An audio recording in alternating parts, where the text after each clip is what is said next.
In today's episode, I'm sharing how I broke up with hustle as my default setting and how you can too, without sacrificing success, drive, or ambition. It may feel like giving up, but it's actually giving in to a new way of leading that honors your energy, your intuition, and your nervous system so you can find success for years to come. Welcome to the Untamed Divine, the podcast helping 6- and 7-figure female leaders understand how chasing success is causing anxiety and self-doubt, and how awakening your divine feminine energy will reignite flow, abundance, and ease, making you feel excited about life again. I'm your host, Hannah O'Donovan, former overachiever to prove my worth kind of gal turned channel, nervous system specialist, and activator of the untamed divine feminine.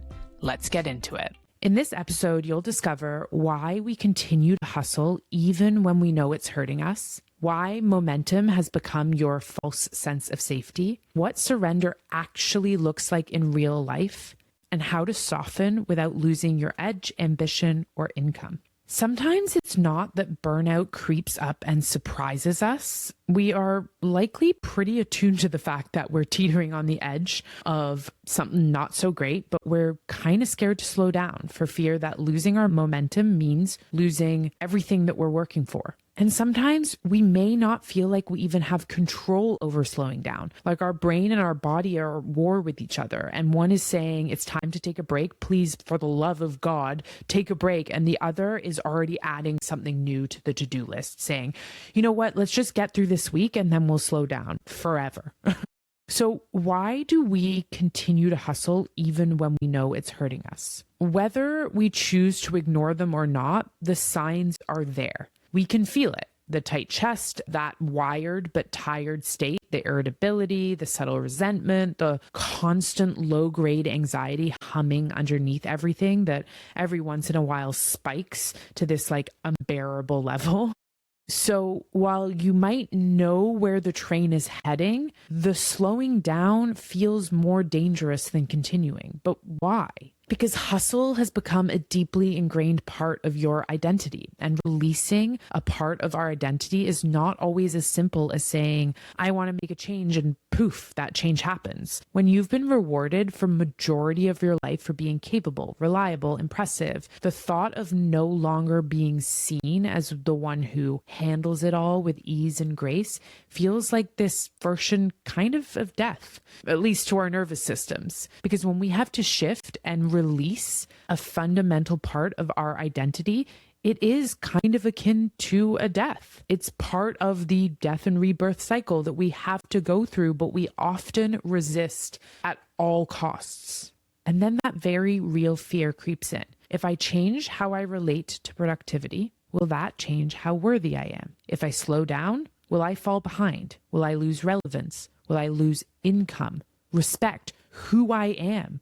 Because hustle doesn't just drive your business. It has become a way for you to find safety and to actually regulate your nervous system. It's given you this predictability, a structure, dopamine hits, a bridge to financial security. It's made you feel in control in a very out of control world. So even when it's hurting you, it feels safer to continue down the path than to change course. And that's why momentum feels like safety. Momentum is powerful. There's no doubt about that. But there is a big difference between momentum that's built from fear and momentum that's built from alignment. And even though there's a big difference between those two things, sometimes all it takes is a subtle shift in us to move from fear-based momentum to alignment-based momentum. Because if your momentum is built from fear, you start to use it as a protection, as an armor, rather than a mechanism for growth. You keep moving so you don't have to feel.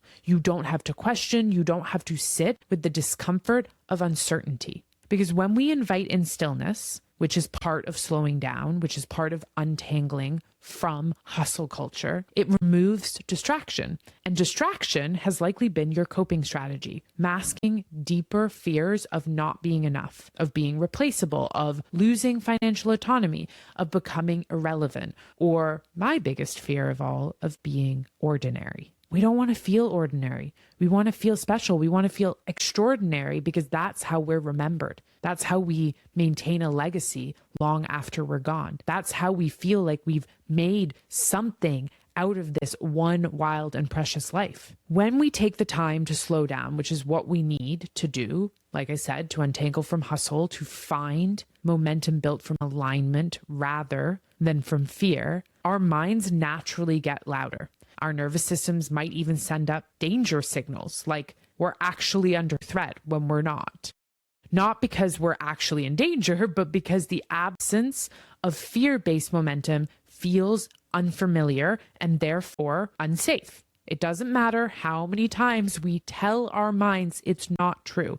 If we haven't done the work to create a felt sense of safety in the nervous system, to attend to building capacity, to sit with the discomfort that is required in these times of transition, we are going to continue to equate slowing down with collapse rather than the expansive, revolutionary pathway it can be. We don't want momentum built from the low-grade hum of anxiety. While sometimes it can feel like that is what is powering us forward, it's not sustainable. We want to connect to deep alignment, which breeds action and then compounds into momentum.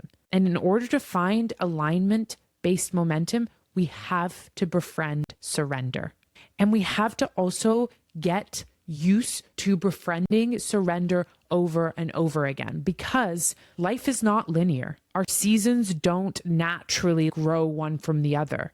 We are going to have times when we are busier, when we do need to hustle to move through and get things done, when there's more on our plate than we'd like because we can't predict what life will throw at us.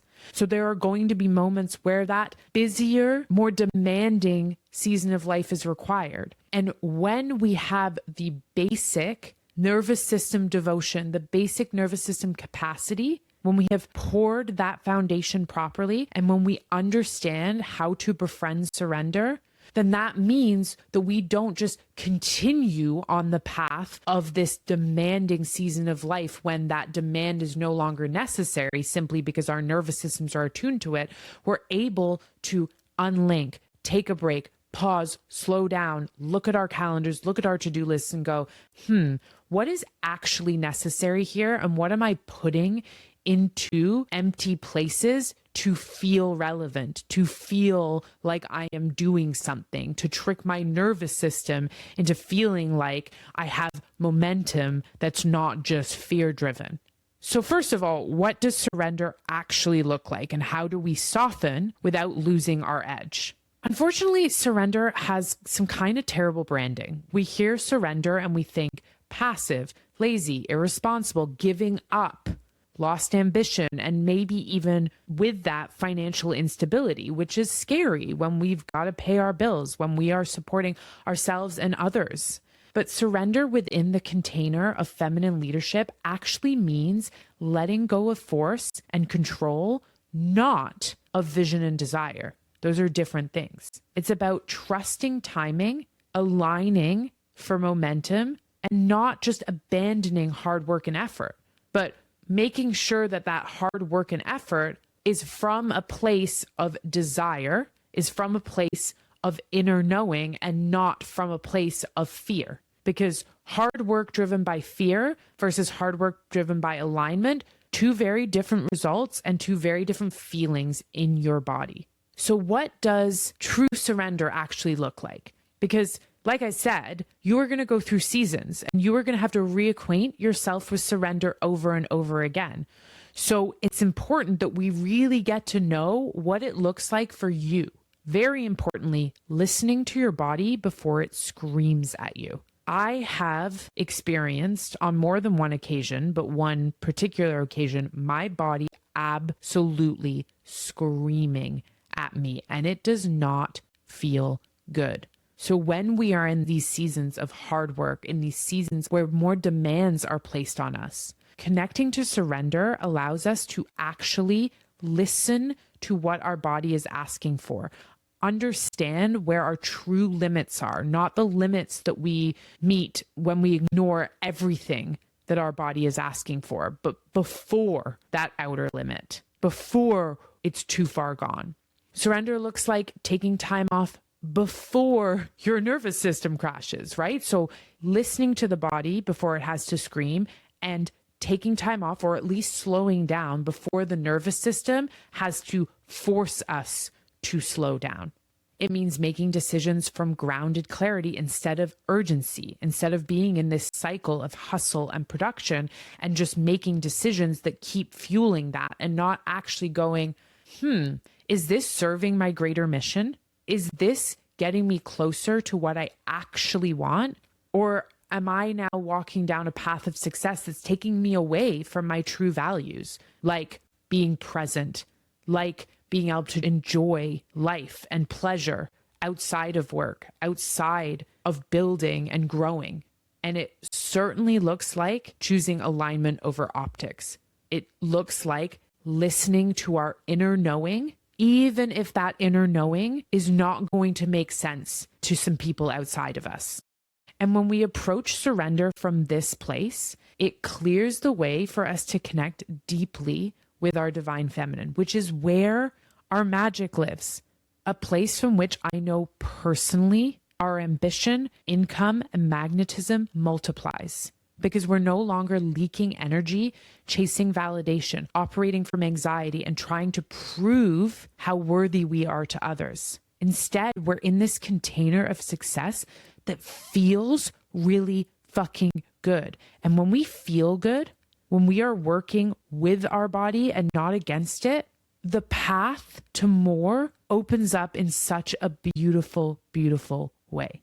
And this part of the equation really does take trust and repetition. Every time I have taken my foot off the gas, slowed down and realigned, opportunities truly just drop into my lap. And I say drop in the sense of like, of course, I've worked hard to get to where I am and create a frequency from which these opportunities come to me.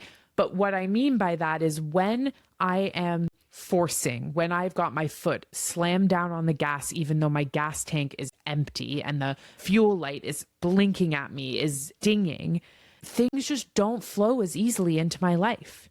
And then I feel this need to work harder because the things aren't coming. But when I do, every time I have slowed down to give myself space to realign, every time I've said, you know what, I think fear is fueling my momentum right now, and I'd like to shift into alignment-based momentum instead, I have been rewarded for that. The universe has come in and said, hey, look at this opportunity. And it's also my ability to be present with the opportunities that are coming in, to have gratitude for everything around me. Because the more we are able to be grateful and see what we already have in our lives, the more we're able to enjoy what we have in our lives, right?